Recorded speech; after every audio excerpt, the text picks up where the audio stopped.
The wind screamed across the Montana plains like something alive and furious, minus 35 degrees Celsius. The kind of cold that turned spit to ice before it hit the ground. The kind of cold that didn't just kill, it erased you, made you part of the white nothingness that stretched from horizon to horizon under a moonless sky. Catherine Walsh stood at the kitchen window of her ranch house, one weathered hand wrapped around a mug of coffee that had gone cold an hour ago. 81 years old, 12 years a widow, 49 winters in this unforgiving country.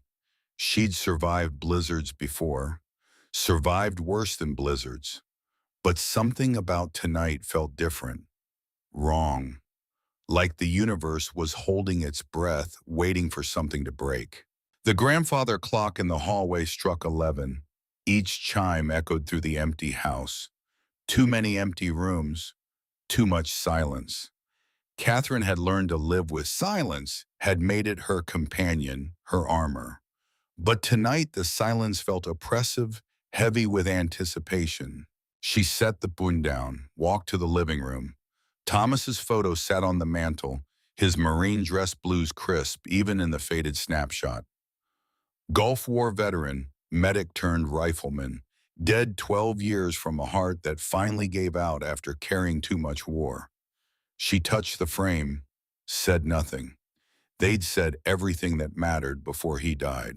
Next to Thomas's photo stood another, smaller, a young woman with wild red hair and a smile too big for church. Lily Morrison, dead 41 years, murdered 41 years. The math never changed no matter how Catherine tried to forget it. Summer 1983. The bikers, the Hells Angels, the alley behind Murphy's Hardware. The morgue photo Catherine had identified through a wall of glass because Lily's face was too broken to recognize otherwise. She turned away from both photos, poured the cold coffee down the sink, made fresh, strong and black the way Thomas used to drink it, the way she'd learned to drink it during the endless nights after he died when sleep felt like betrayal of the living. Outside, the wind howled, changed pitch, dropped to a low moan, then surged again. Catherine frowned. In 49 Montana winters, she'd learned to read wind the way sailors read waves. This wasn't just storm wind, this was something else. Something underneath the storm's voice. A sound that didn't belong. She set down her mug, walked to the window, pressed her face against the cold glass. Nothing but white chaos. The barn was invisible, even though it sat only 50 yards away. The truck buried somewhere in the yard. The world had contracted to this house, this moment, this breath fogging the window. There, again, under the wind's scream, a mechanical sound, an engine, dying, then nothing. Catherine's heart kicked hard against her ribs. No one drove in weather like this, no one with sense, which meant whoever was out there either didn't have sense or didn't have choice. Either way, they were in trouble. She stood at the window for a long moment, 81 years old, alone. Smart thing would be to stay inside. Lock the doors. Let whoever was out there be out there. Not her problem. Not her responsibility. But Catherine Walsh hadn't survived 8 decades by being smart. She'd survived by being stubborn. By doing what needed doing even when every ounce of common sense screamed otherwise. She pulled on Thomas's old military parka. It still smelled like him somehow. Motor oil and pine needles and the faint ghost of the cigars he'd smoked on the porch when he thought she wasn't watching. She laced her boots, the same ones she'd worn the day she'd pulled a breech calf from a frozen creek at 2 in the morning. The same ones she'd worn to Thomas's funeral. Good boots. They'd last longer than she would. The Winchester 12 gauge came off the rack by the door. Not loaded. Never loaded in the house. Thomas's rule. But the box of shells sat on the shelf above. She loaded 3 rounds, chambered 1, safety on.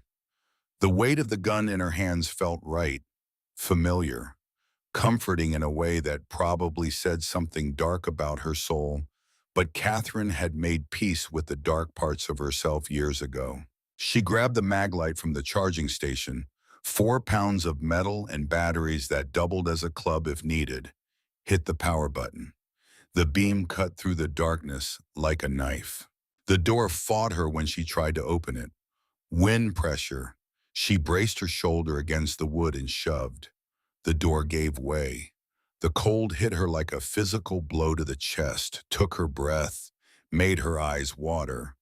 The wind tried to rip the door from her hands, but Catherine was stronger, had always been stronger than people expected.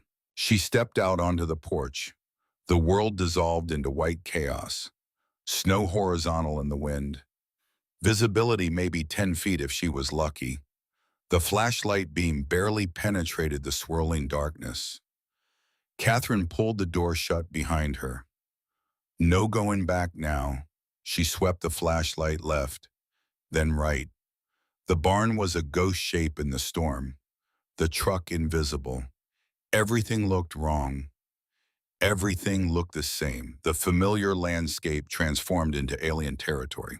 Then she saw it, a track in the snow, fresh enough that the wind hadn't completely filled it yet. Something heavy had moved through here. Recently, moving fast, judging by the scattered spray pattern, then slower, then stopped. Catherine's finger found the Winchester safety, clicked it off. The mechanical sound was loud even in the storm. She followed the track. 20 yards, 50. The wind screamed at her to turn back. Her body screamed at her to turn back.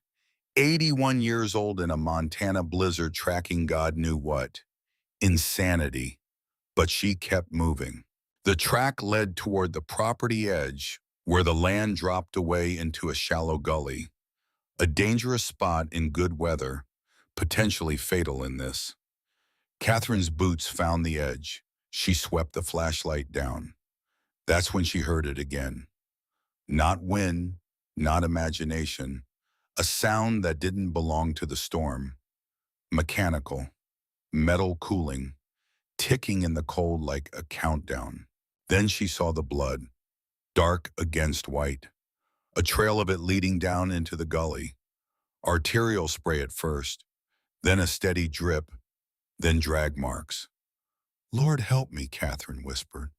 The words vanished into the wind. She half ran, half slid down the embankment. Her boots lost purchase. She went down hard on one knee. Pain shot through her leg, but she pushed through it, got back up, kept moving. The flashlight beam dancing ahead of her like a panicked animal trying to find purchase in the chaos. The beam found twisted metal first. A motorcycle. Big, black. Harley Davidson, from the distinctive shape even mangled. Lying on its side like a fallen titan. Chrome scratched, leather saddlebags torn, the engine still ticking as it cooled. Each sound a heartbeat counting down to frozen silence. Then the beam found him. A man, face down in the snow, one leg twisted at an angle that made Catherine's stomach turn, blood matting the back of his head, dark and wet and freezing fast into ice crystals. She knelt beside him, her knees protesting, her hands already numb despite the gloves. She reached for his neck, felt for a pulse through the leather collar of his jacket. For a moment, nothing. Just cold skin and the wind screaming, and Catherine thinking she was too late, that she'd risked her life for a corpse. Then there, weak, thready, but there, a pulse, faint but present, stubborn, fighting. Sir Catherine called over the wind, "Can you hear me?" No response. She tried to roll him over, but he was dead weight. 200 pounds of muscle and leather and motorcycle gear. She managed to turn his head enough to see his face. Weathered, scarred, a thick beard crusted with ice and blood. Late 40s maybe, Hard to tell with men who'd lived hard lives. The kind of face that had seen violence and expected more. Catherine's flashlight swept down his body, taking inventory. Broken leg, definitely broken. Head wound, possibly concussion. Hypothermia setting in. He was dying, would be dead in an hour if she didn't move him. Would be dead in 2 hours even if she did. The beam found his jacket, caught on something, patches, embroidered. She leaned closer, her breath catching. On the back of his jacket, stitched in red and white thread that seemed to glow in the flash like a beam, letters that burned themselves into her retinas. Hell's Angels. The wind screamed. Catherine's hand froze on the man's shoulder. Every muscle in her body went rigid. Hell's Angels. The words carved into her memory like scars. Montana. Summer 1983. Lily Morrison's laugh had always been too loud for church. That's what Catherine had loved about her. Lily didn't care what anybody thought. Wore her skirts too short and her lipstick too red, and danced at the county fair like nobody was watching. They'd been friends since third grade, closer than sisters, shared every secret, every dream, every disappointment, every joy. The bikers had come through town on a Tuesday, 20 of them, leather and chrome and engines that rattled windows 3 blocks away. They'd stopped at Murphy's Bar on Main Street, started drinking at noon. By nightfall, they were looking for trouble. Lily had been walking home from her shift at the diner. Wrong place, wrong time, wrong everything. They found her the next morning in the alley behind the hardware store. Broken ribs, shattered jaw, bruises that turned her face into something unrecognizable. She died 3 weeks later. Not from the beating, from the infection that followed, from the piece of her that they'd broken and seen that couldn't be fixed. The bikers had left town before sunrise. Nobody ever caught them. Nobody ever tried very hard. And Catherine Walsh had hated every single one of them ever since. Now, kneeling in the snow beside this Hell's Angel, that hatred burned in her chest like swallowed coals. She could leave him, should leave him. Let the cold do what it did best. The storm would cover the evidence. By morning, he'd be just another winter casualty. Another fool who challenged Montana and lost. Who'd worn the wrong colors in the wrong place at the wrong time. Justice. After 41 years, delivered by the universe itself, Catherine started to stand, her decision made. This man had chosen his colors, had chosen to ride with murderers. That choice had consequences. Then he moved, just barely. His hand twitched, his fingers scraped against the ice, and he spoke. Please, the word came out broken, desperate, barely audible over the wind. Please, I have to find her. His eyes opened, just slits, but Catherine could see them in the flashlight beam. Blue, clear, filled with something that looked like hope struggling against darkness. My brother, I promised, right before he died. Have to find her. His hand reached out, grasping at nothing, at air, at possibility. Please, ma'am, I promised Connor. Then his hand fell back to the snow, his eyes closed, his breathing went shallow, irregular, the sound of a man slipping away. Catherine stood there, the wind howling around her, the cold seeping through her coat, through her skin, into her bones, into the marrow. Hell's Angels, Lily's broken face, this man's desperate plea, his brother's name on his lips. Her own hand trembled as she reached up, wiped ice from her eyes, or maybe tears, hard to tell in a blizzard. She thought of Thomas, what he would say, what he would do. Thomas, who'd been a medic before he was a rifleman, who'd saved enemy combatants in the Gulf because that was the oath he'd taken, save lives. Oh, Even the ones that maybe didn't deserve saving. She thought of Lily, the friend she'd lost, the grief she'd carried for 41 years like stones in her pockets, weighing her down, making every step harder. She thought of Ruth, the sister she hadn't spoken to in 18 years, the sister she'd been too proud to call, too stubborn to forgive. The sister whose letters sat unopened in a box in her dresser because pride was easier than vulnerability. This man had a brother, a promise, a mission, someone who died before he could complete it. Catherine had a sister and nothing but regret. Lord, forgive me, Catherine whispered into the storm. She holstered the flashlight in her belt, grabbed the man under his arms. I can't leave you. The next 20 minutes burned themselves into Catherine Walsh's memory with the intensity of a brand. She couldn't lift him. Not fully. He had to weigh 200 pounds, and most of it was muscle and leather and dead weight. She tried dragging him by his arms, made it 10 feet before her back screamed in protest. Before red spots danced at the edges of her vision, the cold was getting worse, the wind picking up. In another hour, they'd both be dead out here, frozen monuments to bad decisions and worse timing. Think, Maggie, think. Thomas's voice in her head, her old nickname. Nobody had called her Maggie in 12 years, but she could still hear him. Calm, practical. Think. Don't panic. Think. Her eyes found the motorcycle, then scanned the area. There, 20 yards away, the old equipment shed. She'd stored the broken door from the barn in there last fall, meaning to fix it, never getting around to it. Good oak, solid, heavy as sin, but it would work. She half ran, half stumbled to the shed, yanked the door open, found the barn door lying flat, dragged it out through the snow, pulled it across the frozen ground to where the man lay, positioned it next to him.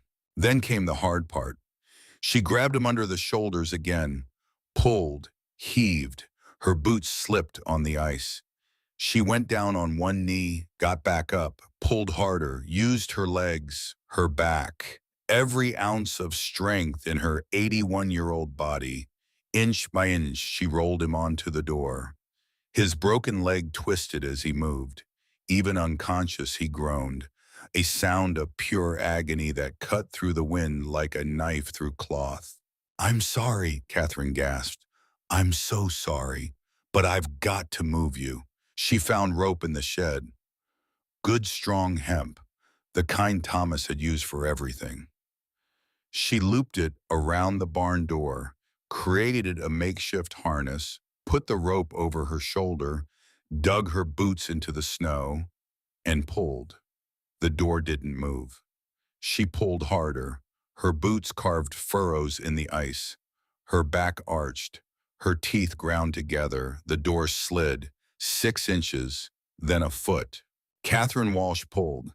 81 years old, pulling 200 pounds of unconscious biker through a Montana blizzard in minus 35-degree weather at 11:47 at night. Every muscle in her body screamed. Her lungs burned. Her heart hammered against her ribs like it was trying to escape. She pulled. 10 yards, 20. The house lights seemed impossibly far away. Miles instead of yards. Another galaxy instead of 50 feet. She fell, got up, fell again. On the third fall, she stayed down for a moment, gasping, her face pressed against the snow. The cold felt almost warm now. That was bad. That meant hypothermia. That meant giving up would be easy, would feel like mercy. She looked back at the man on the door, his face white, lips blue, not moving. Connor. He'd said his brother's name. Connor. Catherine had a sister named Ruth. She got up, pulled, 30 yards, 40. Her vision started to blur, red spots becoming black spots. her hands beyond numb. She couldn't feel her feet anymore, couldn't feel anything except the rope cutting into her shoulder and the cold and the knowledge that if she stopped, now they both died. 50 yards, the porch steps appeared in front of her like a miracle. She'd made it, somehow, impossibly. But she still had to get him up the steps, through the door. She unhooked the rope, grabbed him under the arms again, pulled him up the first step, the second, the third. Her heart felt like it might explode, like something vital would burst. Fourth step, fifth, the door. She kicked it open, dragged him across the threshold into blessed warmth. Then Catherine Walsh collapsed beside him on the floor, her chest heaving, her whole body shaking. For a full minute, she just lay there, breathing, alive, impossibly alive. Then she forced herself up. There was work to do. Catherine had learned field medicine from Thomas. He'd served as a combat medic in the First Gulf War before cross-training to infantry. Used to say the medical training saved more lives than the rifle ever could. She'd sewn up his hand when he'd cut it on barbed wire, set her own finger when she'd broken it in the barn door, delivered a breech calf at 2 in the morning with nothing but her hands in prayer. This was different, but the principles were the same. Stop the bleeding, stabilize the injury, prevent shock. She dragged the man across the floor to the fireplace. The fire had burned down to embers, but it still gave heat. She built it back up, adding logs until flames roared. Then she started removing his wet clothes. The leather jacket came first. Hell's Angels. The patch stared up at her from the floor like an accusation, like a test. She tried not to look at it. Beneath the jacket, a thermal shirt, soaked through. She cut it off with her sewing scissors. His body was a map of violence, scars everywhere. A bullet wound in his left shoulder, old, years old, what looked like a knife scar across his ribs, burns on his right arm, a tattoo over his heart. 2 names, Connor and Jake, brothers forever. This was a man who'd lived hard, expected to die harder. She wrapped him in every blanket she owned, then turned her attention to his leg, the right shin clearly broken. She could see the swelling even through his jeans. She cut the denim away carefully, trying not to jar the injury. The break was bad, not compound, thank God, but bad enough, the leg already turning purple. She had splints in the medical kit. Thomas had insisted on keeping a full trauma kit in the house. Montana's a long way from help, he'd said. Got to be ready. She braced the leg as best she could, wrapped it tight. Not perfect, but it would hold until she could get him to a hospital, if the roads ever opened, if they both lived that long. The head wound was next. She cleaned it with antiseptic that made the unconscious man flinch. The cut was deep but not critical. Head wounds always bled like stuck pigs. She butterfly taped it closed, wrapped his head in gauze. Then she covered him with more blankets, sat back on her heels, exhausted. The clock on the mantel read 12:43, less than an hour since she'd heard the crash. It felt like a lifetime. She looked at the man's face. In the firelight with his eyes closed and his breathing steady, he looked almost peaceful, almost innocent. But the Hells Angels jacket on the floor told a different story. Catherine stood. Her whole body ached. She was 61 when Thomas died, and she'd felt ancient. Now at 81, she felt like she'd aged another decade in the last hour. She picked up the jacket, held it at arm's length like it might bite. On the inside, she found a wallet. Leather, worn smooth. She opened it.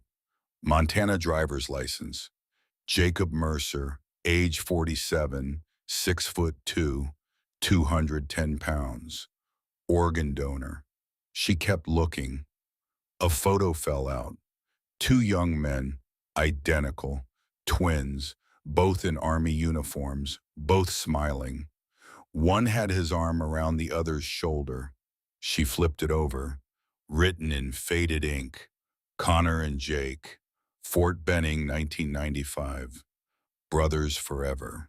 Brothers, the word echoed in Catherine's mind. Connor, the name he'd said in the snow. She looked at the unconscious man by her fire, looked back at the photo. The man in the photo looked younger, hopeful, unbroken. The man on her floor looked like the world had tried to kill him and only partially failed. She tucked the photo back in the wallet, put the wallet on the table. Then she went to the kitchen and made coffee, strong and black, the way Thomas used to drink it. The radio sat on the counter. She turned it on. Static mostly. Then a voice broke through. Severe blizzard warning remains in effect through Friday. All roads in and out of the area are closed. Interstate 90 is impassable. Emergency services are suspended until conditions improve. If you are not in a secure location, seek shelter immediately. This is a life-threatening weather event. Friday, that was 3 days away. 3 days trapped in this house with a Hell's Angel. 3 days before she could get him to a hospital. 3 days before she could make him leave. Catherine sat at the kitchen table, put her head in her hands. What have I done, she whispered. But deep down she knew she'd saved a life, even if it was the life of a man wearing the same colors as the monsters who killed her best friend. She'd chosen mercy over justice, forgiveness over revenge, or maybe just humanity over hatred. She didn't know which, wasn't sure it mattered. The choice was made. He was alive, in her house, under her care. For 3 days they would be trapped together. A widow who'd lost her best friend to bikers, and a biker who'd lost his brother to the road. Catherine looked at the fire, at the man wrapped in her blankets, at the jacket with its damning patch. Lord, she prayed, give me strength. Whatever comes next, give me strength. The fire crackled, the wind howled, and outside the Montana night held the world in its frozen grip. But inside Catherine Walsh's house, two hearts beat, two lives intersected by chance and storm and choice. What happened next would change them both forever. Jake Mercer woke to the smell of coffee and wood smoke. For a moment, he didn't know where he was. Not on the road, not in the clubhouse. Somewhere warm, somewhere that smelled like home. If he'd ever known what home smelled like, he tried to open his eyes. The light hurt. Firelight, flickering, warm. He tried to move. Pain shot through his right leg like lightning striking bone. Easy now. A woman's voice, older, firm, the kind of voice that expected to be obeyed. He managed to open his eyes fully. Saw wooden beams overhead, a stone fireplace, a woman sitting in a rocking chair 10 feet away watching him. Old, maybe 80, white hair pulled back in a bun, face lined with years but eyes sharp as broken glass. She held a coffee cup in both hands like it was the only thing anchoring her to earth. Where? His voice came out as a croak. His throat felt like sandpaper. My home, the woman said. You crashed outside. It came back in pieces. The storm, the ice on the road, the motorcycle going sideways, the impact, the cold, the darkness, the certainty that he was going to die.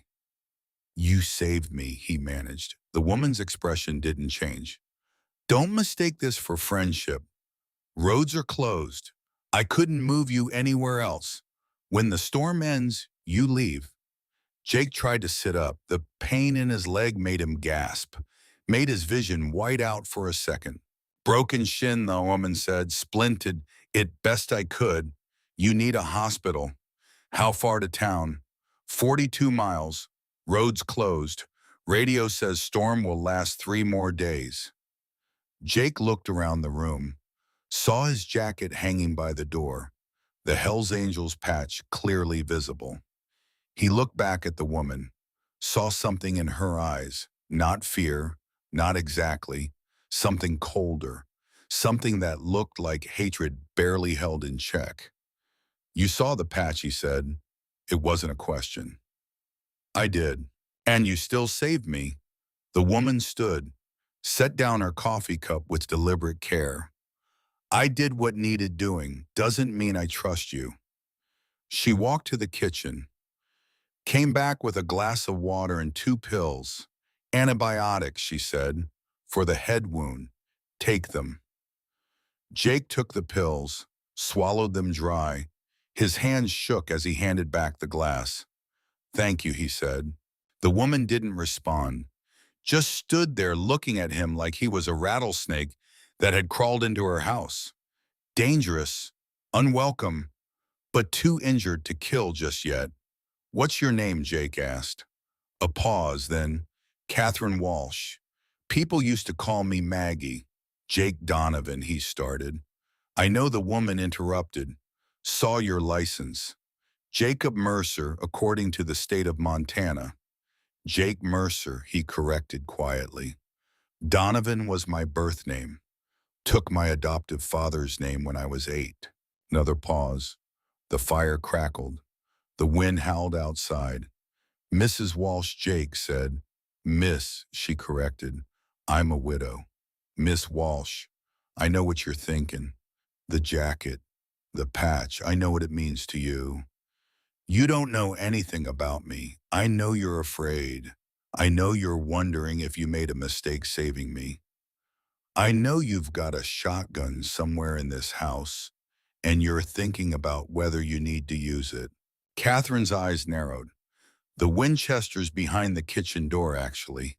And yes, I'm thinking about it. Jake nodded slowly. Fair enough, but I want you to know something. I'm not here to hurt you. I'm not here to cause trouble. I'm just trying to get to Billings. Why? Jake looked at the fire, saw Connor's face in the flames, always saw Connor's face when he looked at fire, when he closed his eyes, when he dreamed. I'm looking for someone, he said quietly. A woman named Evangeline Rousseau.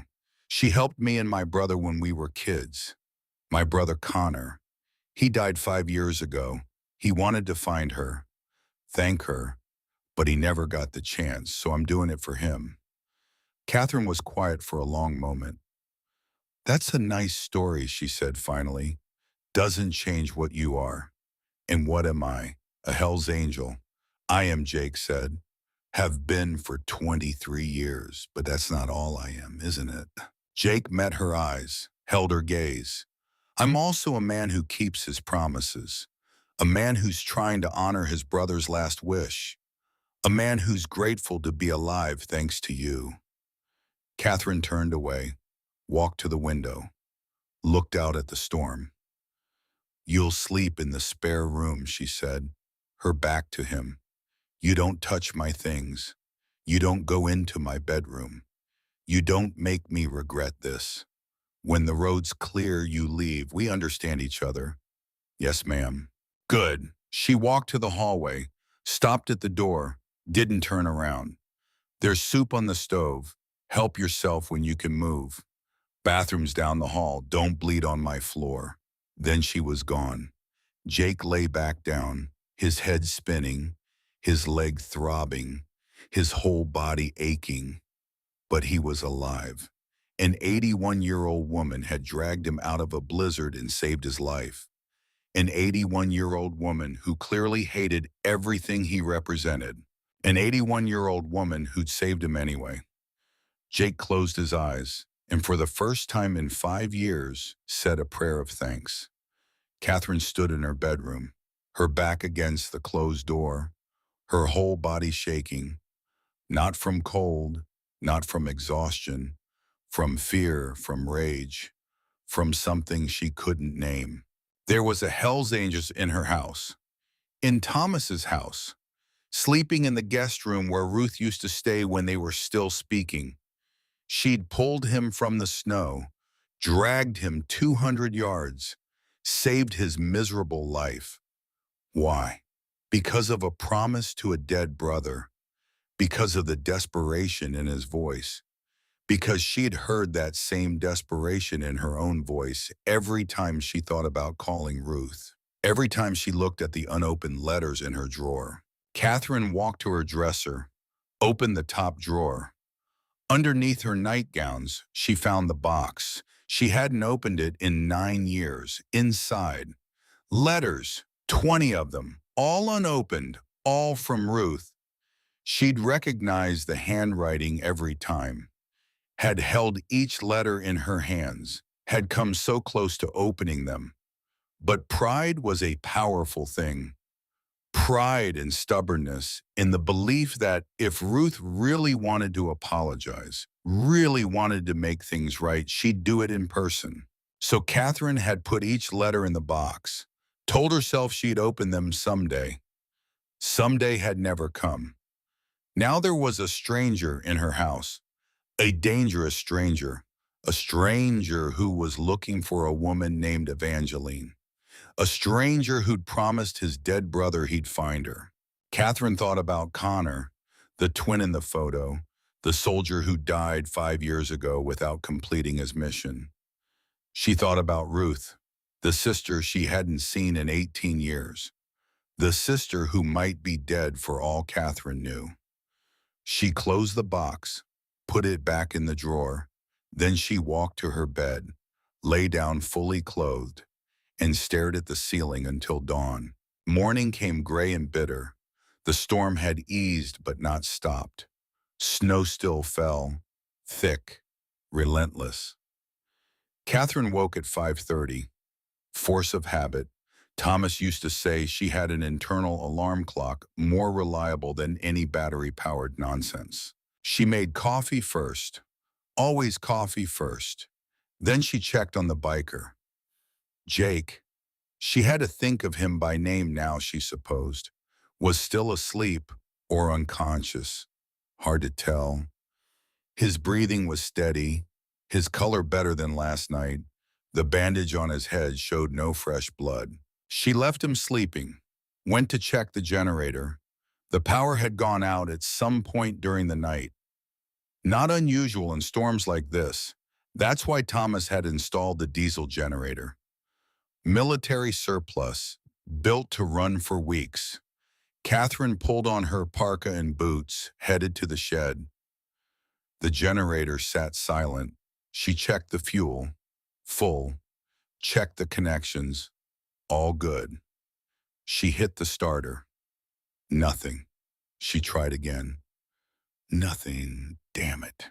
She opened the access panel, checked the fuel line, frozen solid. The diesel had gelled in the cold. She needed to heat it, get it flowing again. But that meant she needed help. You need a hand. Catherine spun around. Jake stood in the doorway of the shed, leaning heavily on a crutch he'd apparently fashioned from a broom handle and duct tape. His face was pale, his right leg splinted and wrapped, but he was upright. You should be in bed, Catherine said. Generator's down. You need heat. I can help. You can barely stand. I can use my hands. I've been working on engines since I was 12. Catherine wanted to refuse, wanted to tell him to go back inside, to stay out of her way, to stop being useful. But she needed the generator running, and pride didn't keep you warm in a Montana blizzard. Fine, she said, but if you pass out, I'm leaving you where you fall. Jake smiled. It transformed his face, made him look younger, almost kind. Deal. For the next hour, they worked together in silence. Jake diagnosed the problem. Not just the frozen fuel line, but a clogged filter and a loose connection in the starter. Catherine followed his instructions, heated the fuel line with a torch, changed the filter, tightened the connection. Jake's hands shook. His face went from pale to gray. Twice he had to sit down, but he didn't stop, didn't complain. When Catherine hit the starter the fourth time, the generator coughed, sputtered, then roared to life. "There you go," Jake said. He was breathing hard, sweating despite the cold. "You know your engines," Catherine said. "My old man hated bikes, so I learned everything about them. Rebellion through competence, huh?" "Smart," Jake laughed, then winced as the movement jarred his leg. "Come on," Catherine said. "Back inside before you fall over." She helped him to the house. He was heavier than he looked, and she was still exhausted from last night. But they made it. She got him settled by the fire, made him drink water, made him take more antibiotics. Then she made breakfast, eggs and bacon and toast, real food. The kind Thomas used to say, "Put meat on your bones." They ate in silence. The wind howled outside. The fire crackled. Finally, Jake spoke. "Can I ask you something?" "Go ahead." "Why did you save me? Really?"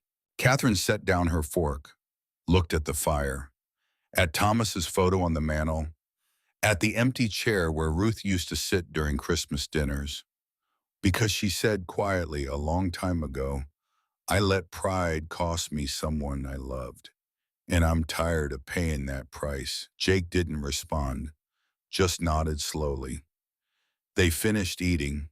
Catherine cleared the plates. As she walked to the kitchen, Jake spoke again. "Miss Walsh, yes, for the food, for the help, for saving my life. I'm grateful." Catherine paused in the doorway. "Don't be grateful yet," she said. "Storm's got 2 more days. Lot can happen in 2 days." The second day brought worse weather. The temperature dropped to -40. The wind picked up. Snow fell so thick you couldn't see 10 feet. Catherine and Jake settled into an uneasy routine. She made meals. He washed dishes with one leg propped on a chair. She tended the fire. He read books from her shelf, mostly westerns and military histories. They didn't talk much, but they existed in the same space without killing each other, which Catherine supposed was progress. That afternoon, while Jake was napping, Catherine found herself looking at his wallet again, at the photo of the twins, Connor and Jake. She thought about Ruth, about the letters in her drawer. Before she could talk herself out of it, she went to her bedroom, opened the drawer, took out the box, 20 letters, 18 years of silence. She picked one at random, postmarked 2010, 9 years ago. Her hands shook as she opened it. The handwriting was Ruth's, a little shakier than Catherine remembered, but definitely Ruth's. "Maggie, I know we haven't spoken in 9 years since Dad died, and we fought about the ranch. I've been too proud to reach out, but I'm sick now. The doctors say maybe a year left. I don't want to die with this anger between us. You were right about the ranch. It was Dad's legacy, and I was selfish to ask you to sell it. I see that now. Can we talk before it's too late? I miss you, sister. Love, Ruth."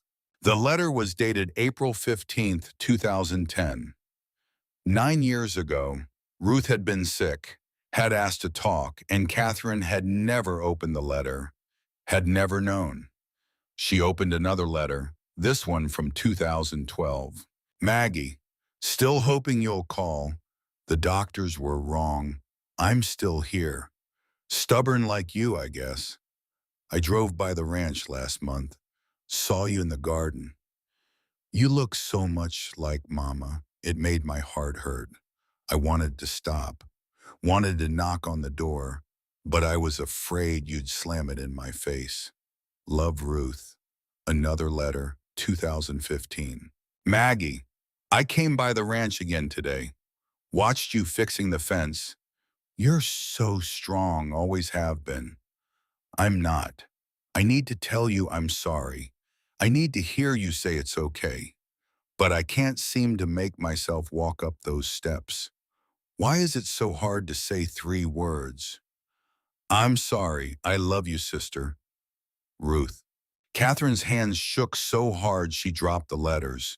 They scattered across her bed like fallen leaves. Ruth had tried, had come to the ranch, had wanted to reconcile, and Catherine had never known. Because she'd never opened the letters. Because she'd been too proud, too stubborn, too stupid. She sat on the bed and cried. Deep, wrenching sobs that came from a place so far down she'd forgotten it existed. She cried for Lily, for Thomas, for the years she'd lost with Ruth, for all the pride and anger and waste. She didn't hear Jake hobble to her doorway. Didn't know he was there until he spoke. Miss Walsh. She looked up, tears streaming down her face, letters scattered around her. Jake stood in the doorway, leaning on his makeshift crutch, his face full of concern. Are you okay? Catherine tried to speak. Couldn't. Just shook her head. Jake hobbled into the room, sat down carefully on the edge of the bed, his broken leg extended awkwardly. What happened? Catherine handed him one of the letters, watched him read it. When he finished, he was quiet for a long moment. Your sister, he asked gently. Catherine nodded. 18 years. We haven't spoken in 18 years. And her voice broke. She tried. She came here. She wrote. And I never knew because I never opened them. Jake picked up another letter. Read it, then another. She loves you, he said finally. That's clear in every word. I know. And I threw it away. I threw her away because I was too proud to. She couldn't finish. Jake put his hand on her shoulder. The touch was gentle, careful. Miss Walsh, Maggie, can I tell you something?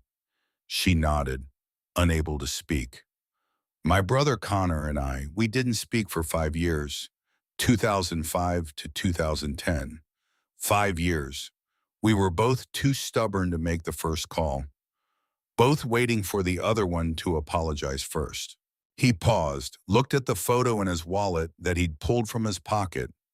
Then Connor got T-boned by a drunk driver running a red light, spent 2 weeks in a coma. The doctor said if he woke up, it would be a miracle. Jake's voice got rough. I sat by his bed every day, 12 hours a day, talking to him, telling him I was sorry, begging him to wake up so I could say it to his face. Did he? Catherine whispered. Yeah, he did. And the first thing he said was, I'm sorry too, brother. We both cried like babies, patched things up, had 4 good years before the cancer got him. Jake looked at Catherine. His eyes were wet. 4 years, that's what we got. And I'm grateful for every second. But I lost 5 years because of pride. 5 years I can never get back. He squeezed her shoulder gently. Your sister's still alive. These letters, the most recent ones only from last year, she's still trying, still hoping. Catherine looked at the scattered letters, at the words of love and regret and hope. What if it's too late, she whispered. What if she doesn't want to see me anymore? Then at least you'll know you tried. That's better than spending the rest of your life wondering. Catherine looked at this man, this Hell's Angel, this stranger who 2 days ago she'd hated on sight. How did you get so wise, she asked. Jake smiled sadly. Pain's a good teacher, long as you survive the lessons. They sat there for a while. The storm raged outside. The fire crackled in the other room. Finally, Catherine spoke. Jake, when this storm ends, I need to find Ruth. Then we'll find her. You said you were looking for someone too. Evangeline. Yeah, tell me about her and tell me about Connor. Really tell me. So Jake did. He talked for 2 hours about growing up in the orphanage, about being 5 years old and terrified and alone, about the woman with kind eyes who volunteered there, who always had time for two scared little boys. Eva, he said. She told us to call her Eva, said Mrs. Rousseau was too formal for friends. He talked about how Eva would read to them, how she'd bring them books and toys that the orphanage couldn't afford, how she'd listen to their dreams and never tell them they were impossible. Connor wanted to be a pilot, Jake said, smiling at the memory. Used to draw airplanes all the time. Eva would buy him model kits, helped him build them, told him he'd fly someday. Did he? Catherine asked. Yeah, Army helicopter pilot. Flew medevac missions in Iraq. Saved a lot of lives. Jake's smile faded. Eva left the orphanage when we were 7. Got transferred to another city. We never saw her again. But Connor never forgot her. Used to say when I grow up and make money, I'm going to find Miss Eva and buy her a house. That's sweet. Connor was sweet. I was the angry one. The fighter. Connor was good, you know. Just genuinely good. Jake pulled out the photo again, looked at his brother's smiling face. When the cancer got bad, right at the end, he made me promise. Find Eva, he said. Tell her she mattered. Tell her she made a difference. That was his last request. And you've been looking for 5 years. Yeah. Evangeline Rousseau's not a common name, but it's not rare either. I've chased down dozens of leads. Wrong Evas. Dead Evas. Evas who never worked at orphanages. Jake's voice got softer. But 2 months ago I found a record.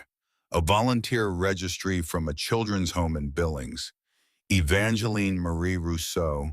Right age, right time frame. Current address listed in Livingston. 40 miles from here. That's where you were going when you crashed. Yeah. Catherine was quiet for a moment. Then she stood up. We're going to find her, Jake. When this storm ends, we're finding Eva, and we're finding Ruth together. Jake looked up at her, this 81-year-old woman who'd saved his life, who'd listened to his story, who'd decided to trust him despite every reason not to. Why help me, he asked. Catherine looked at the letters on her bed, at Thomas's photo on the dresser, at the window where the storm still raged. Because she said, you remind me that it's not too late for either of us. The morning of the 3rd day, the storm finally broke. The wind died. The snow stopped. By noon, the sun was out, turning the landscape into a blinding expanse of white. Catherine turned on the radio. Roads are being cleared. Interstate 90 should reopen by this evening. Emergency services have resumed. Anyone requiring medical assistance should. She looked at Jake. He was standing by the window, looking out at the clear sky. Roads will be clear soon, she said. Yeah. You need a hospital. That leg needs proper treatment. I know. Neither of them moved. Finally, Jake turned from the window. Miss Walsh? Maggie? I want to ask you something. Go ahead. Come with me to find Eva. And then we'll find Ruth together. Catherine's heart beat faster. Jake, that's a lot to ask. I barely know you. I know, but... He struggled for words. 3 days ago, you were a stranger who hated what I represented. Now you're the person who saved my life, who listened, who understood. He took a breath. I think we were meant to meet. I think Connor and Ruth and Eva and all of it. I think it's connected somehow. I can feel it. Catherine thought about the letters, about 18 years of silence, about pride and regret and second chances. Okay, she said. Jake blinked. Okay, we'll get you to a hospital first. Get that leg properly treated. Then we find Eva. Then we find Ruth. A smile spread across Jake's face.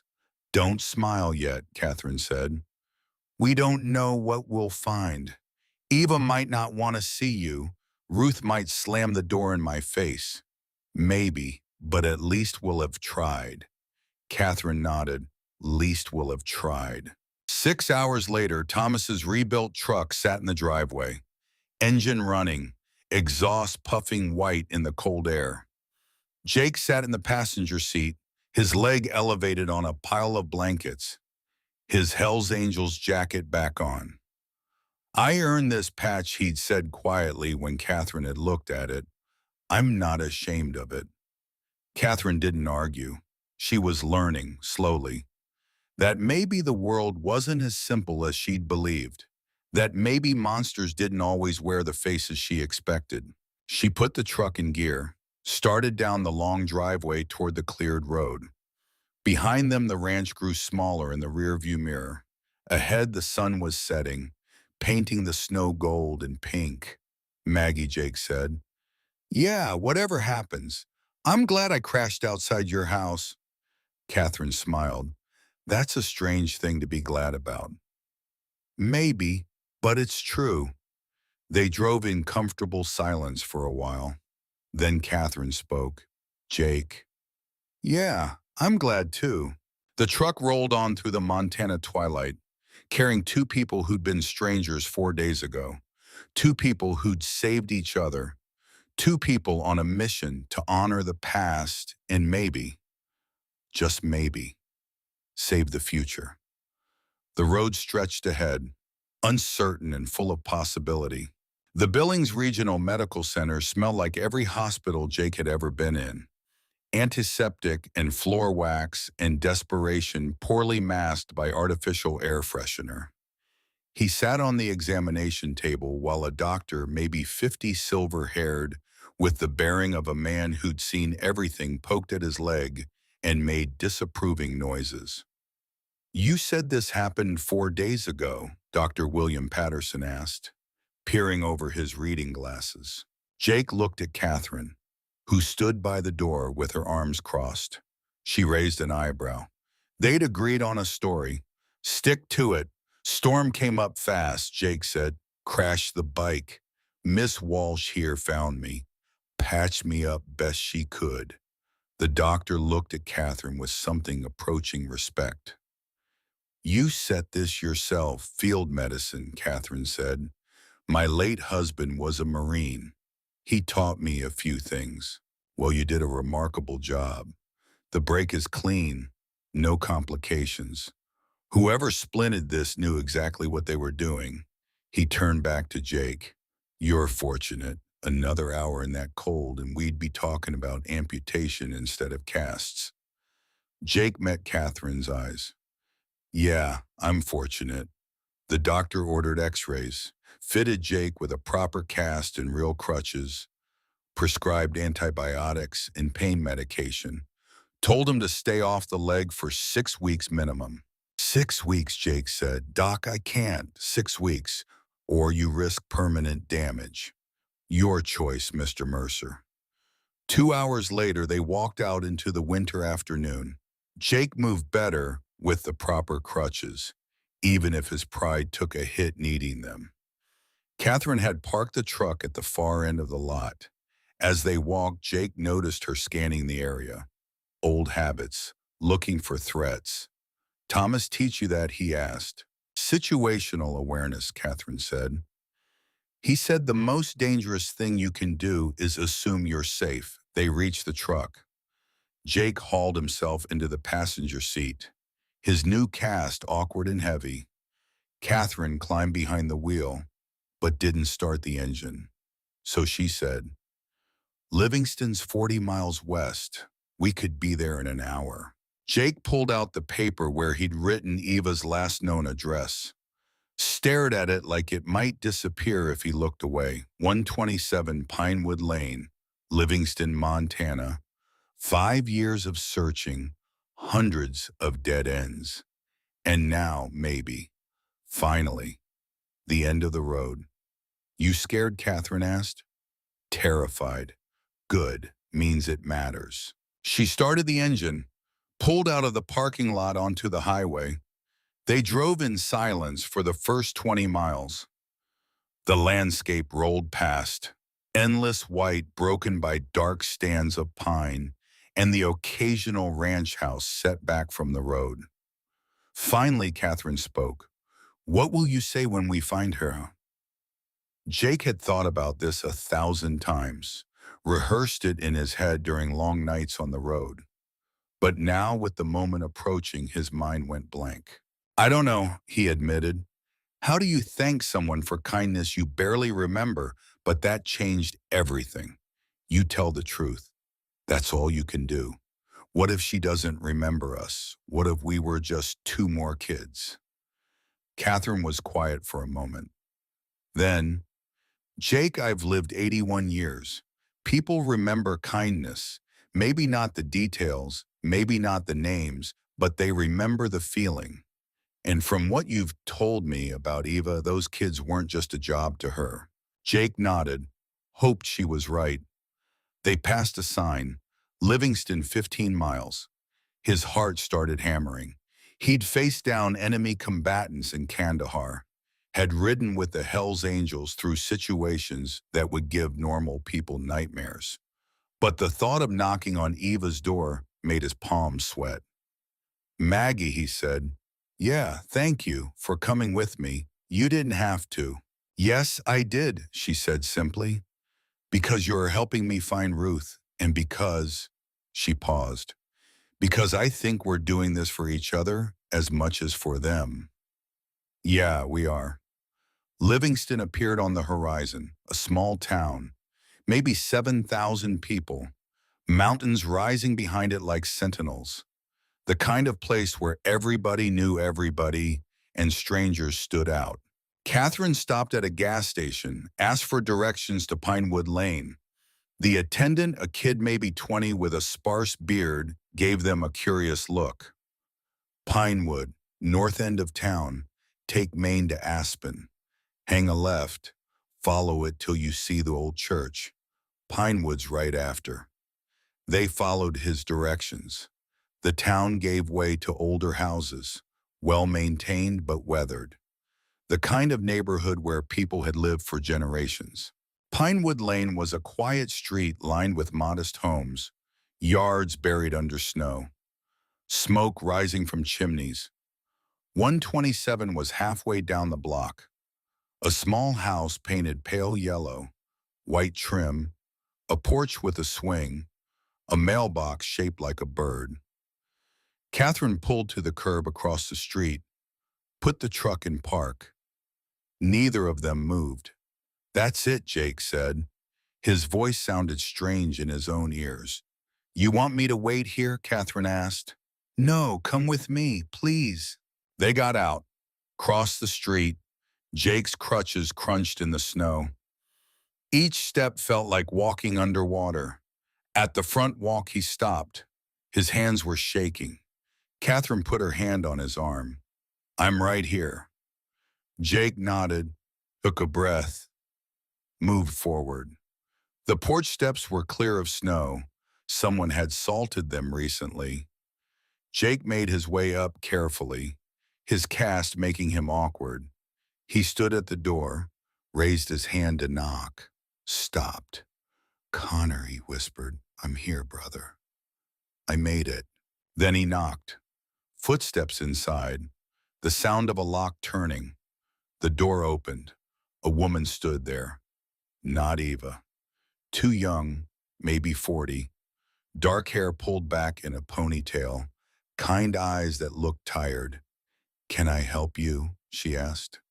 Jake's mouth went dry. I'm looking for Evangeline Rousseau. Is this still her residence? Something changed in the woman's expression. Sadness flickered across her face. I'm Beatrice, Eva's daughter. Can I ask what this is about? Was, past tense. The word hit Jake like a punch to the gut. I'm Jake Mercer, he managed. My brother Connor and I. Your mother helped us when we were kids at the children's home. I wanted to. I needed to. He couldn't finish. The words stuck in his throat. Beatrice's expression softened. You're one of her boys from the home. Yes, ma'am. Beatrice looked at him for a long moment, then at Catherine, then back to Jake. I'm sorry, she said gently. Mom passed away 3 months ago. The world tilted. Jake felt Catherine's hand on his elbow, steadying him. 3 months, he whispered. November 14th. It was peaceful. She went in her sleep. Jake couldn't breathe. 5 years of searching, thousands of miles, dozens of false leads, and he'd missed her by 3 months. 3 months. I can see this is a shock, Beatrice said softly. Would you like to come in? Jake nodded, not trusting himself to speak. Beatrice led them into a small living room. Comfortable furniture. Photos covering every available surface. Shelves lined with books and knickknacks. Please sit, Beatrice said. Catherine helped Jake to the couch. He sat heavily, his crutches clattering to the floor. He barely noticed. Beatrice sat across from them. Can I ask, which boys were you? Mom helped so many children over the years. Mercer, Jake said. Jake and Connor Mercer. Twin boys. We were at the Riverside Children's Home in 1977. We were 5 years old. Beatrice's eyes widened. The twins, of course. Mom talked about you. Jake's head snapped up. She did, all the time, especially near the end. Beatrice stood. Wait here, please. She left the room. Jake sat in stunned silence. Catherine said nothing, just kept her hand on his arm. Beatrice returned carrying a large box, old cardboard reinforced with tape. She set it on the coffee table. Mom kept records, she said, of every child she helped. She hoped. She always hoped they'd come back someday. She opened the box. Inside, file folders, dozens of them, organized by year. Beatrice pulled out a folder marked 1977 Riverside. Inside, photos, intake forms, notes in neat handwriting. And there, third page down, a photo of two 5-year-old boys, identical, scared eyes, holding hands. Underneath in Eva's handwriting, Jake and Connor Mercer, twin boys, so frightened, so brave. Arrived June 15th, 1977. Both extremely protective of each other. Jake tends to act out when scared. Connor withdraws, need extra patience and love. Jake stared at the photo. He barely remembered being that small, that vulnerable. Beatrice pulled out another page. More notes dated later, July 3rd, 1977. The twins are settling in. Jake got in a fight today defending Connor from an older boy. Had to explain that violence isn't the answer, but proud of his protective instinct. Connor drew me a picture of a bird. Said his mother used to watch birds before she died. My heart breaks for them. August 12th, 1977. Brought the boys model airplanes. Connor's face lit up like Christmas morning. Jake pretended not to care, but I caught him smiling when he thought I wasn't looking. These boys have been through so much. I pray they find a good home. I pray they remember they are loved. Jake's vision blurred. Tears ran down his face unchecked. Catherine's hand tightened on his arm. Beatrice continued pulling out pages, years of notes.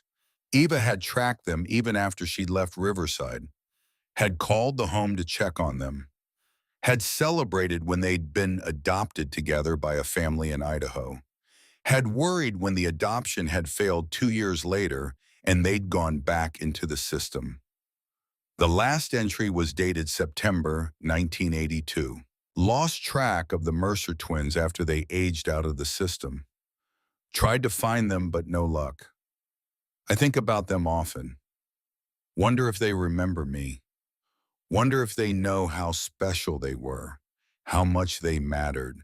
I pray they're safe. I pray they're together. I pray they know they were loved. Jake put his face in his hands and sobbed. All these years, he'd wondered if they'd mattered to Eva, if they'd been more than just two more forgotten kids. And here was the proof, pages of it, years of caring, of remembering, of love. Catherine wrapped her arm around his shoulders. Let him cry.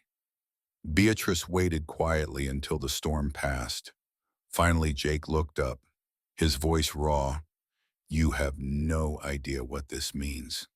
There's more, Beatrice said gently.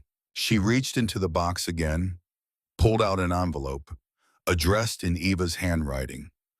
Connor Mercer, if he ever comes back. Jake's hand trembled as he took it. When did she write this, he asked. Last year, after her diagnosis. She wrote letters to several of her kids, the ones she remembered most clearly. She told me to keep them, in case anyone ever came looking. Jake turned the envelope over in his hands. Connor's name. Connor, who died 5 years ago. Connor, who'd never get to read this. May I, Jake asked. Of course. It's yours. Jake opened the envelope carefully. Inside, 2 pages of lined paper covered in Eva's careful script. He read aloud, his voice breaking. Dear Connor, if you're reading this, it means you came back. I always hoped you would. I want you to know you were never just another child to me. You and Jake were special. Your smiles lit up the darkest days at Riverside. Your fierce love for each other reminded me why I did this work. I'm sorry I couldn't stay. I'm sorry I couldn't adopt you both like I wanted. The home needed me elsewhere, and I was young and believed I could help more children if I moved. I regret that decision. You two needed stability and I left. But not a day went by that I didn't pray for you. I prayed you found love, found purpose, found peace. I prayed you and Jake stayed together, stayed brothers, stayed true to each other. If you became half the man I know you could be, then this world is better for having you in it. You had such kindness in you, Connor, such gentleness, such hope. The world needs people like you. I hope you learned to fly. I remember how you loved airplanes, how you drew them on every piece of paper you could find. I hope you got to touch the sky. Thank you for remembering me. Thank you for coming back. Thank you for letting me know that I mattered to you, because you mattered so much to me. With all my love. Eva Rousseau, P.S. Tell Jake I remember him too. Tell him his fierce protectiveness was never a flaw. Tell him the world needs warriors who fight for the people they love. Tell him I'm proud of the man he became. The silence stretched. Jake folded the letter carefully, held it against his chest. He wanted to come, he said finally. Connor, he talked about finding you for years, but life got in the way. The military, deployments, then the cancer. He died 5 years ago, never got the chance. I'm so sorry, Beatrice said. He was the good one, Jake continued. I was the screw-up, the angry one, the one who joined a motorcycle club and spent 23 years riding from town to town, never belonging anywhere. Connor was the hero, Army pilot, saved lives, made a difference. He looked at Catherine, and I'm the one who survived. How's that fair? Catherine met his eyes. Jake, you survived because Connor wanted you to, because someone had to complete this mission. Someone had to come here and let Eva know she mattered. But she's gone. I'm too late, no, Beatrice said firmly. Both Jake and Catherine looked at her. You're not too late, Beatrice continued. Mom died not knowing if any of her kids remembered her, not knowing if she made a difference. Yes, you're too late to tell her in person, but you're not too late to honor her memory. She stood, walked to a shelf, took down a photo album. Mom worked with children for 42 years. Thousands of kids passed through her programs. But these, she opened the album. These were her special ones, the ones she never forgot. Page after page of photos, children of all ages, some smiling, some scared, some angry, all saved by Eva's kindness. And there on page 7, the photo from the file, Jake and Connor at 5 years old. Underneath, Eva had written, "My twin boys. I pray they found each other again." "We did," Jake whispered to the photo. "We stayed together until the end, Eva. We stayed brothers." Beatrice closed the album. "Mom would want you to know that you mattered, that you weren't forgotten, that the scared little boy who fought to protect his brother grew up to be a man who keeps his promises." She pulled out one more item from the box, a wooden cross, simple, handmade. This was Mom's. She wore it every day. "I'd like you to have it, for Connor." Jake took the cross. It was warm from Beatrice's hand, smooth from years of wear. "I can't." "Yes, you can. Mom would want one of her boys to have it. And since Connor can't be here, you'll carry it for him." Jake closed his fist around the cross. They talked for another hour. Beatrice showed them more photos, told them about Eva's life, her work, her faith, her unshakable belief that every child deserved love. When they finally stood to leave, Beatrice walked them to the door. "Jake," she said, "can I tell you something?" "Of course." Mom used to say that the children she helped were angels in disguise, that they taught her more about love than she ever taught them. You and Connor, you were part of her purpose, part of her joy. Jake embraced her, the stranger who was somehow family. Outside, the sun was setting, the temperature dropping. Catherine and Jake walked to the truck in silence. Jake got in, sat there with the cross in one hand and Eva's letter in the other. "I'm sorry," Catherine said quietly. "She remembered us," Jake said, his voice filled with wonder and grief. "All these years I thought we were just two more kids." "But she remembered." "Of course she did. You mattered to her." Jake looked at the house, at the warm light in the windows. "I wish Connor could have known that. We mattered, that she never forgot us." "He knows," Catherine said with certainty. "Wherever he is, he knows." She started the truck. "Where to now?" Jake looked at her. "Now we find Ruth. Your turn." Catherine's hands tightened on the steering wheel. "Jake, after what just happened, we don't have to." "Yes, we do. We made a deal, and more than that. I need to see this end better than mine did. I need to see you get your chance." Catherine was quiet for a long moment. Then she pulled out one of Ruth's letters. The return address visible: 42 Larkspur Avenue, Bozeman, Montana. "Bozeman's 90 miles east," Catherine said. "We could be there by 8. Then let's go. Jake, it's getting late. We should find a motel. Start fresh tomorrow." "Maggie, every day you wait is another day you don't know.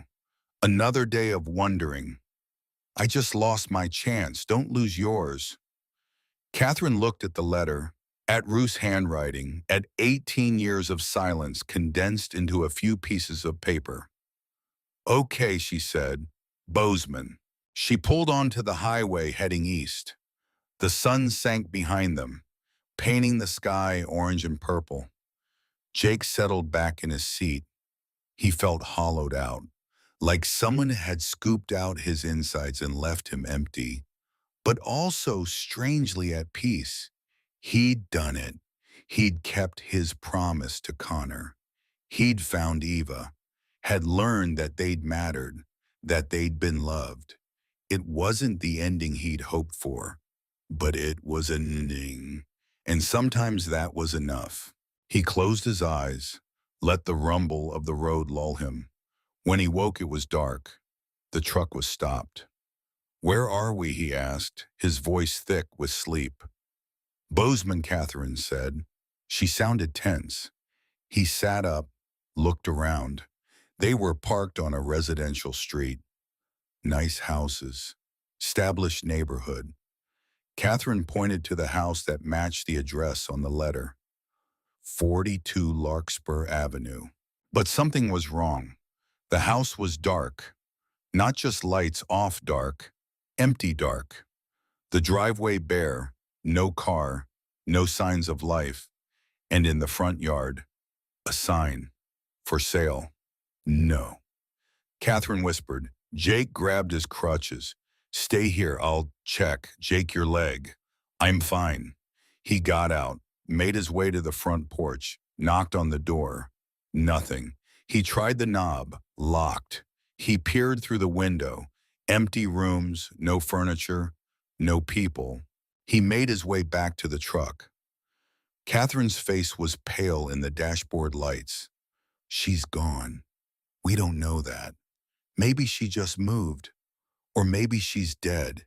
Maybe I waited too long and now she's gone and I'll never. Stop, Catherine, hey? Jake said firmly. We're not giving up. He looked at the for sale sign, saw the realtor's name and number. Tomorrow morning, first thing we call that number. We find out where Ruth went and we find her. What if they won't tell us? Privacy laws, Jake, they can't just, then we'll figure something else out. But we're not quitting. Catherine slumped in her seat. All the strength seemed to drain out of her. I'm too late, she said, just like you were too late for Eva. Maggie, Jake took her hand. Look at me. She did. I was 3 months too late to see Eva alive, but I wasn't too late to learn the truth. To know she remembered us, to honor her memory, even if Ruth is. He couldn't say it. Even if she's gone, you can still find out what happened. You can still make peace with it. I don't want to make peace with it, Catherine said, her voice breaking. I want to tell her I'm sorry. I want to hug her. I want my sister back. I know. And we're going to do everything we can to make that happen. But right now we need rest. We need food. We need to think clearly. He was right, and Catherine knew it. She was exhausted. They both were.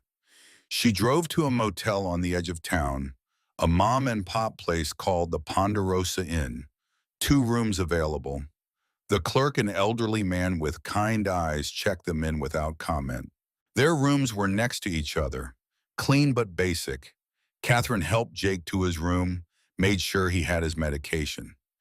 Get some sleep, she said. We'll figure this out in the morning. But sleep didn't come easily. Catherine lay in bed, staring at the ceiling, thinking about Ruth, about all the years wasted, about pride and stubbornness and all the things she should have said but didn't. Around midnight, she heard movement in Jake's room, then his door opening. She got up, found him sitting on the curb outside, his cast propped awkwardly. Eva's cross in his hand. Can't sleep, she asked. Keep thinking about Connor. Wishing I could tell him about Eva, about the letter. Catherine sat down beside him. The night was cold but clear, stars visible despite the town lights. Tell him now, she said. Jake looked at her. He's not here. But tell him anyway. Say what you need to say. Jake was quiet for a long moment. Then he looked up at the stars. Connor, he said softly, I found her brother, I found Eva. And you were right. She did remember us. She loved us. You weren't just imagining it. His voice got stronger. She kept notes about us. Photos. She wrote you a letter. It's beautiful, man. She told you she's proud of you, that you made a difference. Tears ran down his face. I wish you were here to read it yourself. I wish you could have heard her say it. But I'm telling you now, you mattered, Connor. You mattered to her. You mattered to me. You still matter. He pressed the cross to his heart. I'm going to carry this for both of us, going to remember that we were loved, that we weren't forgotten, that Eva Rousseau saw 2 scared little boys and loved them anyway. The night was silent except for the distant sound of traffic. Catherine put her hand on Jake's shoulder. He heard you, you think. I know. They sat there for a while, two broken people under a Montana sky, both searching for something they'd lost, both hoping it wasn't too late to find it. Finally, Catherine spoke. Jake, tomorrow when we call that realtor, what if they tell me Ruth's dead? Then we'll find out where she's buried. We'll visit her grave. You'll tell her you're sorry, and you'll know you tried. And if she's alive but doesn't want to see me, then at least you'll know. And knowing is better than spending the rest of your life wondering. Catherine nodded. You're right, besides, Jake said with a small smile. You didn't drag me out of a blizzard just to give up now. I don't feel strong. Strong people rarely do. That's what makes them strong. They went back inside. This time sleep came easier. The next morning, Catherine called the realtor at 8 sharp. A woman answered, friendly voice, professional. Bozeman Premier Properties, this is Jennifer. Yes, hello, I'm calling about the property at 42 Larkspur Avenue. It's listed for sale. Oh yes, beautiful home. 3-bedroom, 2-bath, recently renovated kitchen. Are you interested in viewing it? Actually, I'm trying to locate the previous owner, Rosalind Walsh. It's a family matter. A pause. I'm sorry, but I can't give out personal information about our clients. I understand, but this is urgent. Ruth is my sister. We've been out of touch for many years. I need to find her. Another pause. Longer this time. Ma'am, I really can't. Look, I'm sorry, but privacy laws. Please, Catherine said, her voice broke. Please, she's my baby sister. I haven't seen her in 18 years. I need to tell her I'm sorry. I need to know she's okay. Silence on the other end, then a sigh. I could lose my license for this, Jennifer said quietly. But hold on. The sound of typing, pages rustling. The property was sold 8 months ago. The seller was Rosalind Walsh, age 78. Forwarding address, more typing. Missoula, 1847 Cottonwood Drive. Catherine's heart leaped. She's alive. As of 8 months ago, yes. That's all I can tell you. Thank you. Thank you so much, I hope. Jennifer said. I hope you find her. I hope it goes well. Catherine hung up, looked at Jake, who'd been listening. Missoula, she said. She's in Missoula. How far? 200 miles, 4 hours maybe. Jake stood, grabbed his crutches. Then what are we waiting for? 2 hours later, they were on the road. Catherine drove with white knuckles. Every mile closer to Missoula was a mile closer to answers. To Ruth, to the moment that would define the rest of her life. Jake sat quietly, watching the landscape roll by. He'd texted Ironside last night, told him what had happened, where he was. Ironside had responded simply, do what you got to do, brother. We're here when you need us. The Hells Angels weren't just a club to Jake. They were family, had been for 23 years. But sitting in this truck with Catherine on this impossible quest to heal old wounds, this felt like family too. They stopped for gas in Deer Lodge, grabbed coffee and sandwiches, kept moving.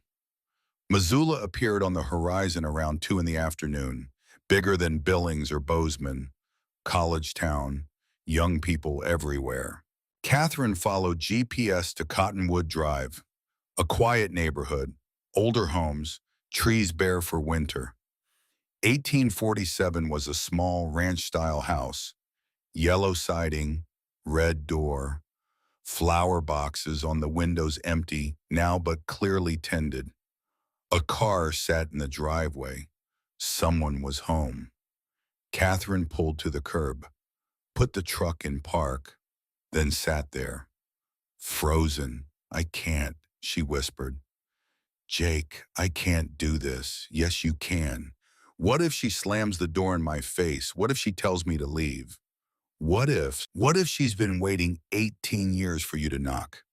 Jake countered. What if she's sitting in there right now hoping for exactly this?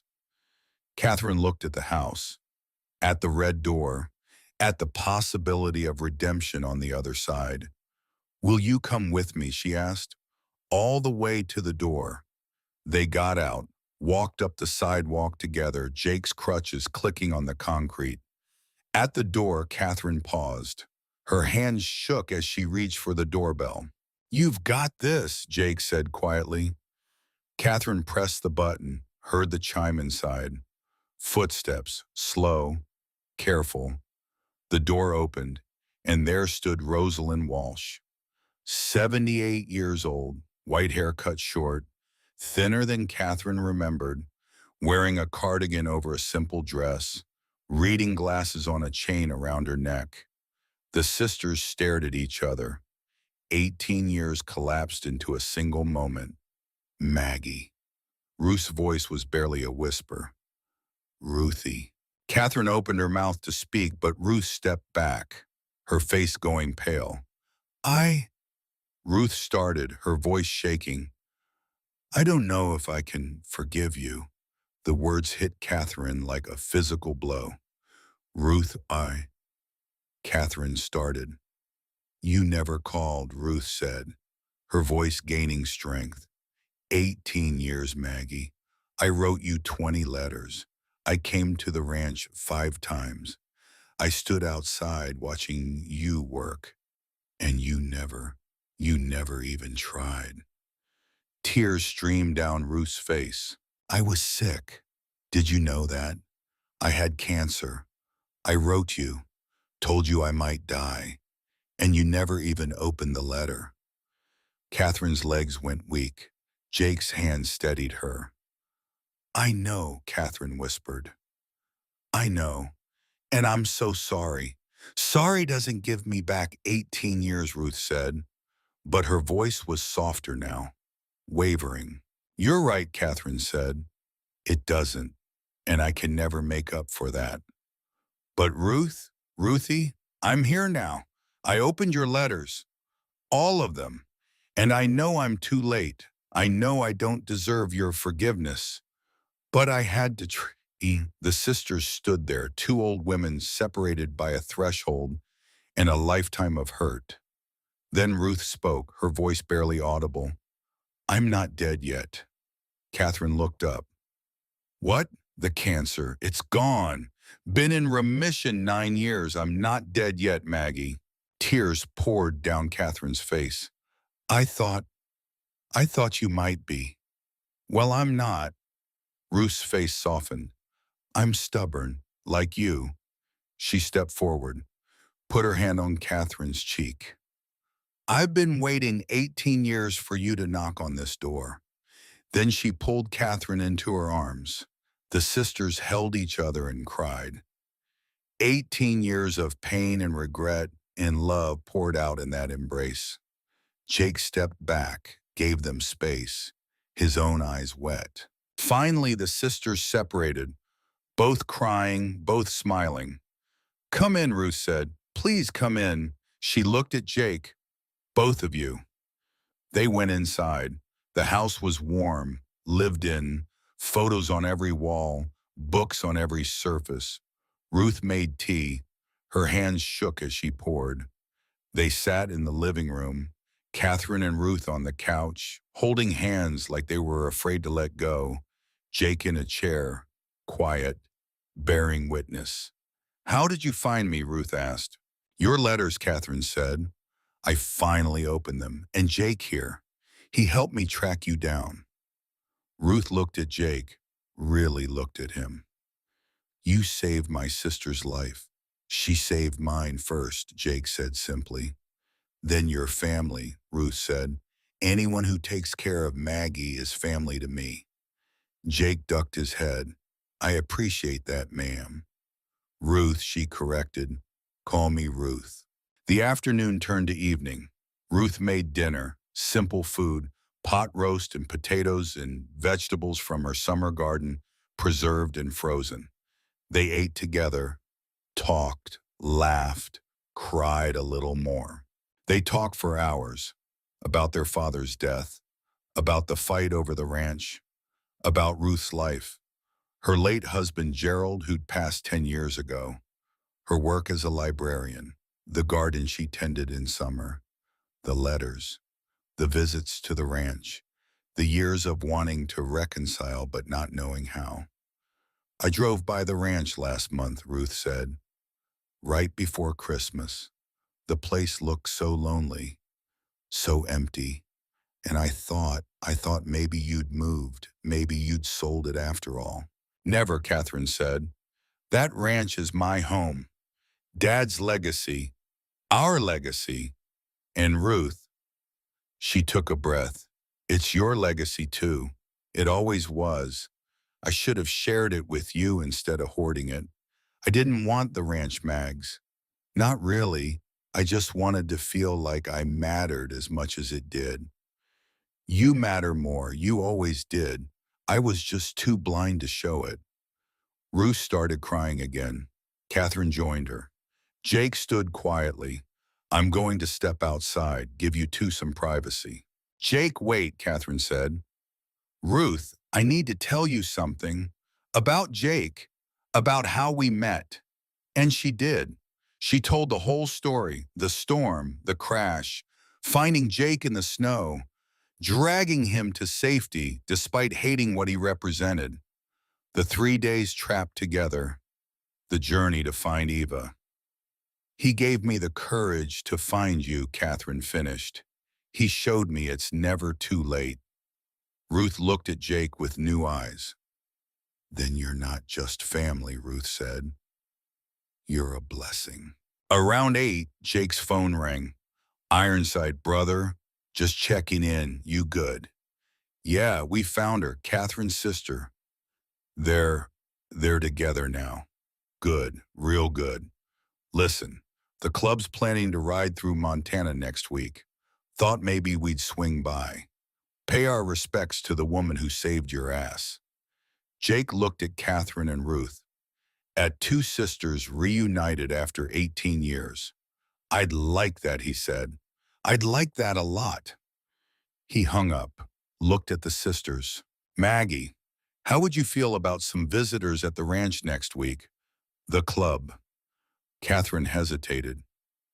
Remembered Lily, remembered her hatred of bikers. Then she looked at Jake, at this good man who wore colors she'd once despised, who'd helped her find her sister, who'd shown her that people were more than their patches in their past.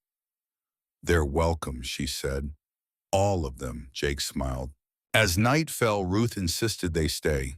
She had a guest room and a couch that pulled out to a bed. Jake took the couch despite Ruth's protests. He was used to sleeping rough. A pull-out couch was luxury. Catherine and Ruth stayed up late, talking, sharing memories, building bridges over the canyon of 18 years.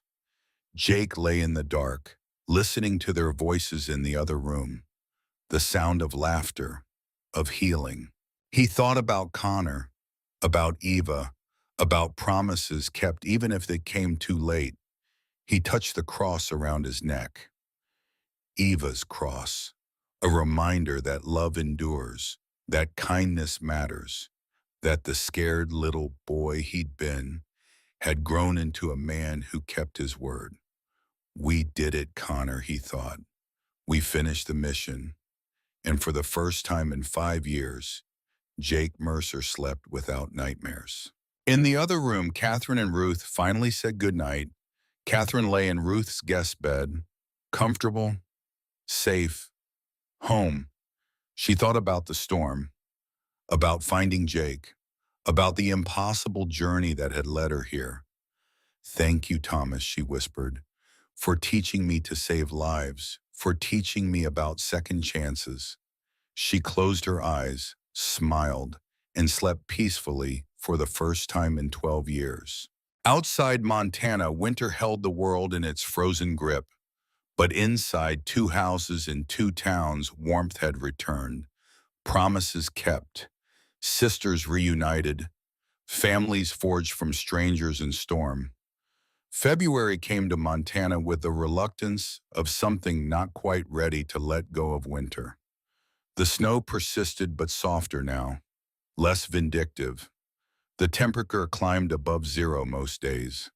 Spring was still months away, but you could feel it waiting in the wings. Jake Mercer stood on the porch of the Walsh Ranch. His cast had come off 3 days ago.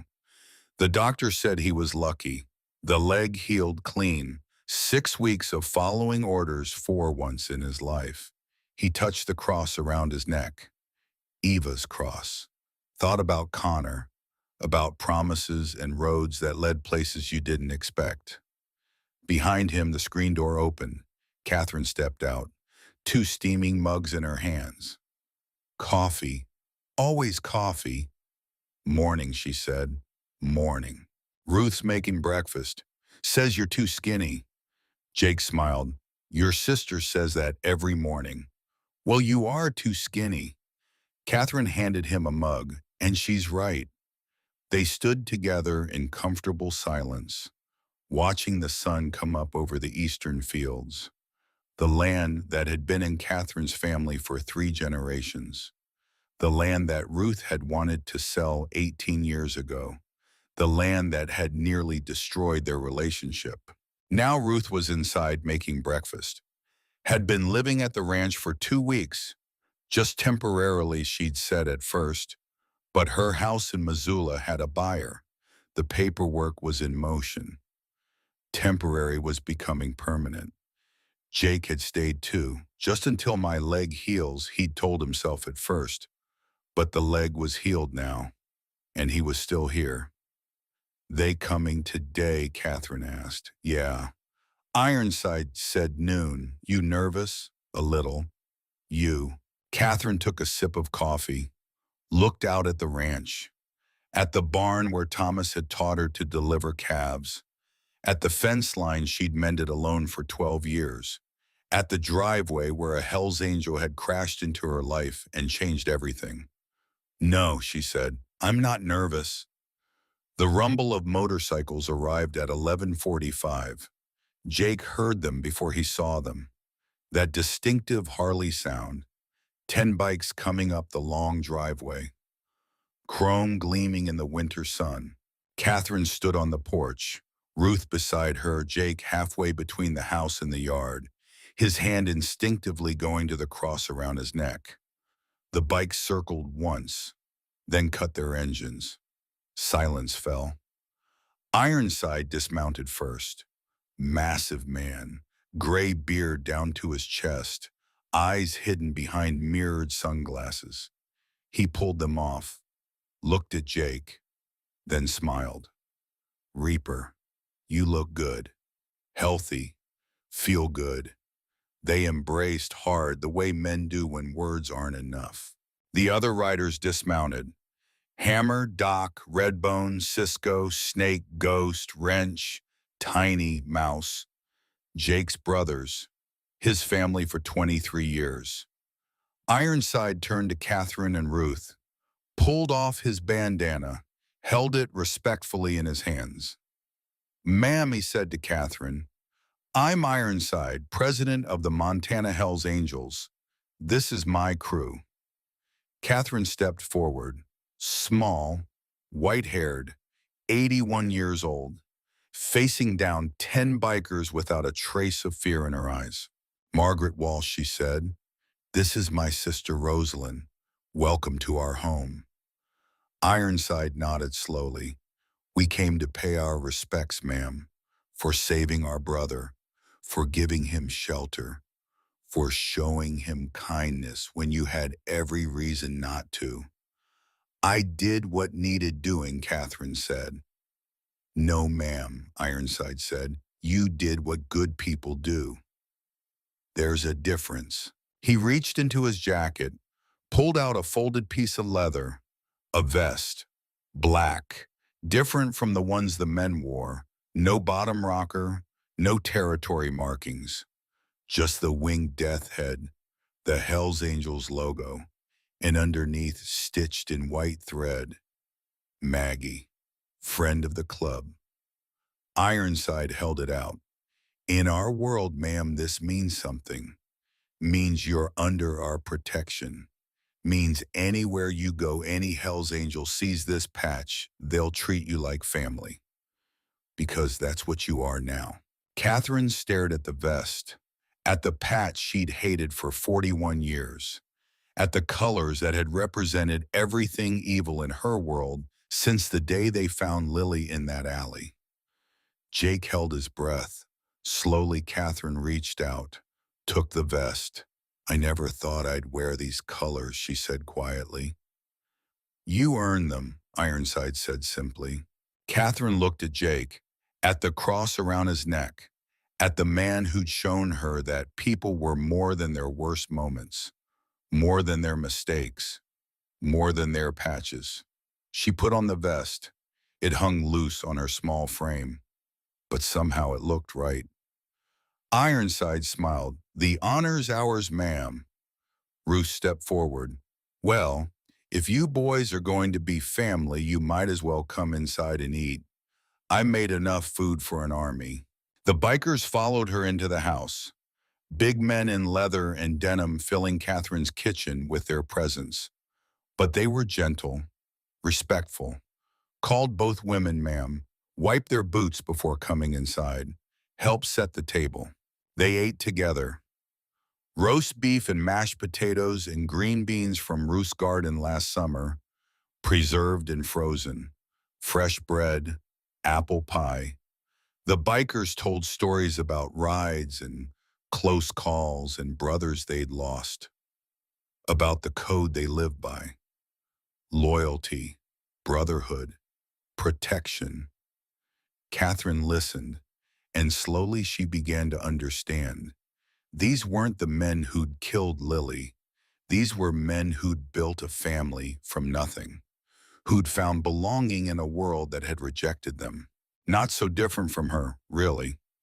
After dinner, Jake and Ironside walked outside. The other bikers were checking their bikes, preparing for the ride back. You're staying, Ironside said. Not a question. Yeah, for a while longer anyway. She's good for you, the old lady, both of them. Jake smiled. They are. You look different, brother. Settled, like you found something you didn't know you were looking for. Jake thought about that. Maybe I did. Ironside pulled out a cigarette, offered one to Jake. Jake shook his head. He'd quit smoking the day he'd woken up in Catherine's house. The club's always there, Ironside said, when you're ready to come back. But Jake, brother, if this is where you need to be, we support that. Family supports family even when it means letting go. I'm not leaving the club, Jake said. Aren't you? Jake was quiet. He'd been thinking about it, about what came next, about the road and the ranch, and the life he'd lived versus the life he could live. I don't know, he admitted. That's honest. Ironside took a drag, exhaled smoke into the winter air. Connor would want you to be happy, wherever that is. I know. And Reaper, for what it's worth, I think you found your place. Right here. The bikers left an hour later, engines roaring, leather gleaming. They circled the yard once in salute, then disappeared down the long driveway. Jake stood with Catherine and Ruth watching them go. Nice men, Ruth said. They are, Jake agreed.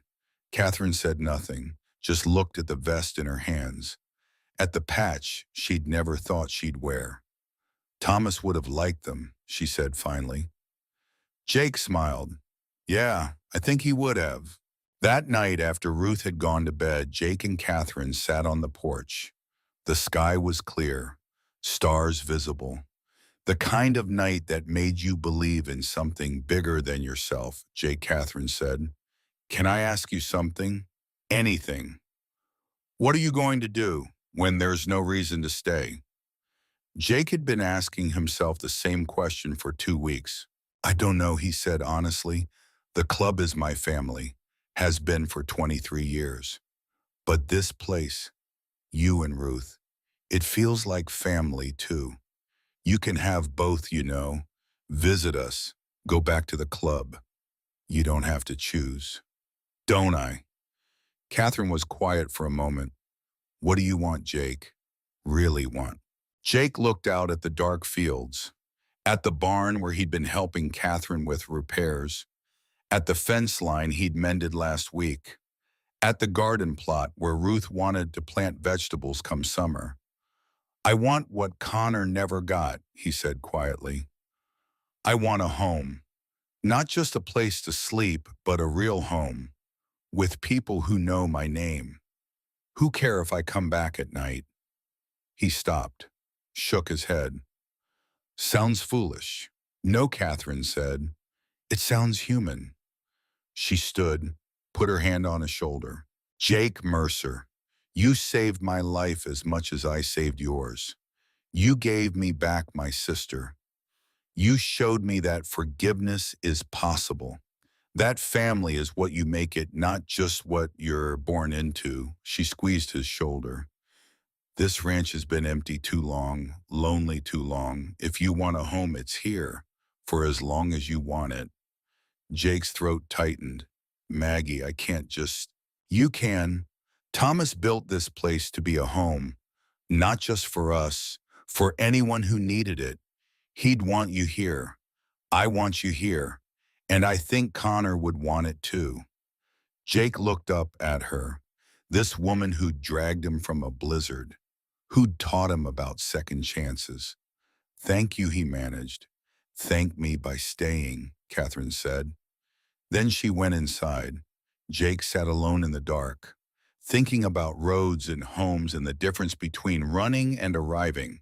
He pulled out his phone, texted Ironside, I'm staying, retiring from the road. Hope you understand. The reply came fast.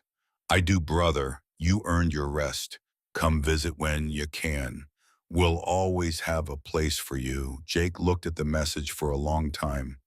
Then he typed back, thanks for everything. That's what brothers do, Ironside replied. Now go live your life. You've earned it.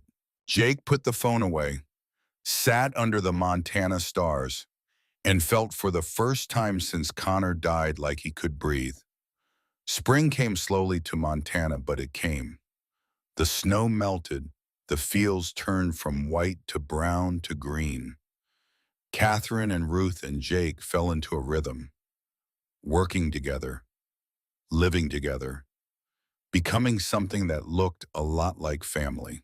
Ruth sold her house in Missoula, moved into the ranch permanently, took over the guest room that had sat empty for 18 years, made it hers, hung curtains, brought her books, her photos, her life. Jake took the small room off the kitchen, the one Thomas had used as an office, painted it, put up shelves, made it home. They worked the ranch together. Catherine managed the business side. Ruth handled the house. Jake did the physical work, mending fences, repairing the barn, maintaining equipment, all the things Catherine had been struggling to do alone.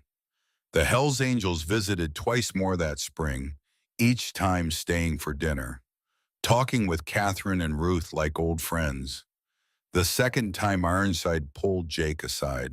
Brother, I need to make it official. You're retiring from the club. No more runs.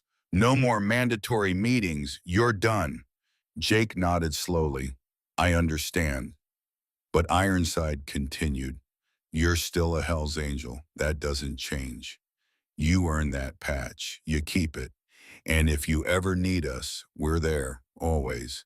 He handed Jake a new patch, retirement rocker, to go on the bottom of the jacket. Retired with honor. Jake read. They embraced. Long, hard. Be happy, Ironside said. That's all Connor would want. I am, Jake said.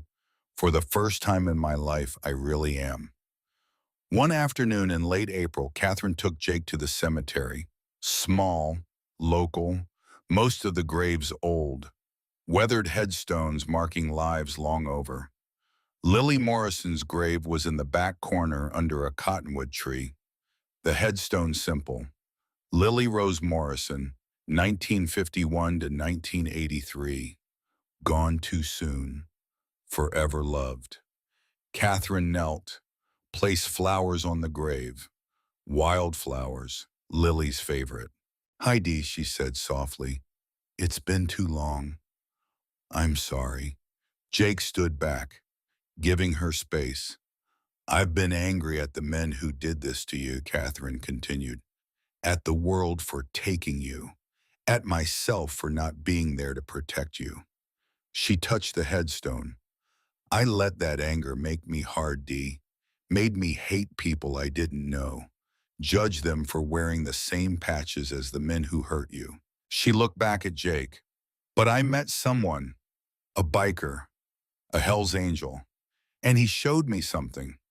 Showed me that people are more than their worst moments. That redemption is possible. That family comes in unexpected forms. She smiled through tears. You would have liked him, Dee.